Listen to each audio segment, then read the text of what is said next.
脾胃好，瘦就係水到渠成嘅事。今日教大家做一個好適合夏天健脾胃、開胃嘅瘦身涼菜——檸香蒸山藥。用到嘅食材有鹽、鐵棍山藥、新鮮檸檬、蜂蜜、牛油果油、黃芥末醬。首先我哋將山藥蒸熟，然後調個醬汁，將蜂蜜、檸檬汁、牛油果油、黃芥末醬同埋鹽倒入去碗入邊，混合均勻。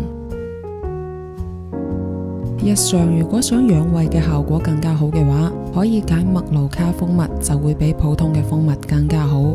最後就係咁嘅樣，如果唔怕麻煩嘅話，用料理機打下就會更加均勻。檸檬洗乾淨之後批幾片皮裝食用，將佢哋都切成絲備用。山藥蒸好之後，就將調好嘅醬汁淋喺上面。山藥喺選擇上面，想要健脾胃嘅效果更加好，鐵棍山藥會比普通嘅山藥就會更加好啦。最後撒上切好嘅檸檬絲就完成啦。最後祝大家好胃口，我哋下期見。